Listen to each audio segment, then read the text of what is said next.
If you trace back to the exact moment my life stopped being perfect, it would probably be when I realized Layla and Warren in Sky High were not going to end up together.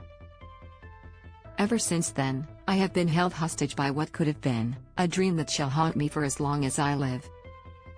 Sky High, 2005, for those who live under a rock or didn't have a childhood, is one of the most iconic teen movies of the early 2000s. At least for people born specifically between 1995 and 2000. This movie follows a band of rejects at a high school for kids with superpowers. Upon orientation, students are split into two classes, heroes and sidekicks, based on how cool or useful their powers are. Unsurprisingly, our gang is made up of sidekicks, until one of the group gets promoted to the hero group, causing bulk drama. It's giving Katie from Mean Girls.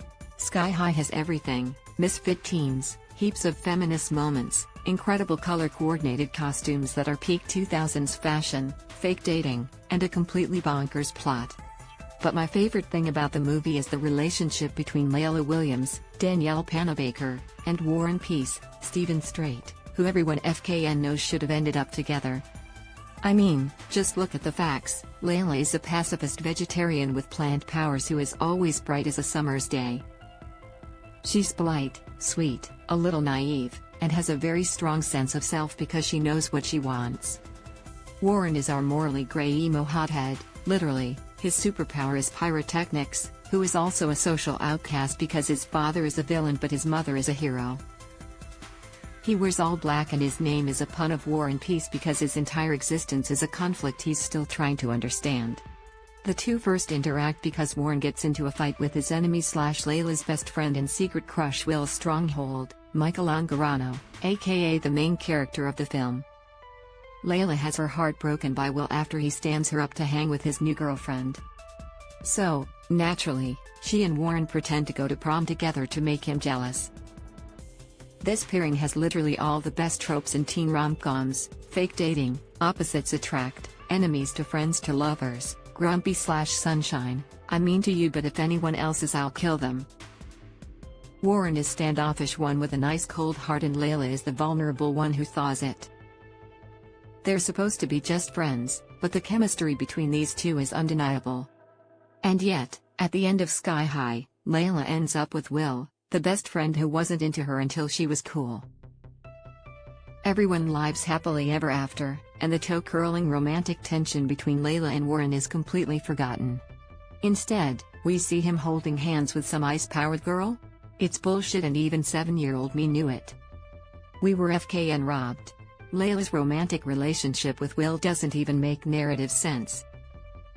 Her character has to go through a transformation after Will's rejection, which she does alongside Warren. Despite his pretense that he doesn't care about anyone, he's there for her when she's down and is a shoulder to lean on. He listens when she needs it and is surprisingly gentle. He's the first person to really see her.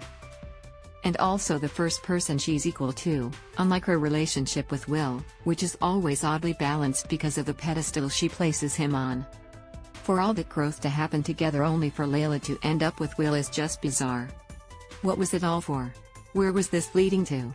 Why torture us like this? Honestly, it reminds me of the Katara and Zuko pairing from Avatar, The Last Airbender, who had a similar opposites attract/enemies to friends arc. Probably the most compelling part of their relationship was their trauma bonding and how the two always treated each other as equals, even when they hated each other. Which mattered considering Katara ultimately ended up with Aang, in a relationship that had an awkward power imbalance. Why am I bringing this up, you ask? Because War and Peace was actually based on Zuko, right down to the fire powers, villainous father and redemption arc. I guess we were robbed in that ship, too. Justice for War and Peace and Layla Williams, who were absolutely supposed to be together. The world's trajectory changed the day that script was finalized, and not for the better. If you need me, I'll be rewatching Sky High on Disney Plus for the millionth time.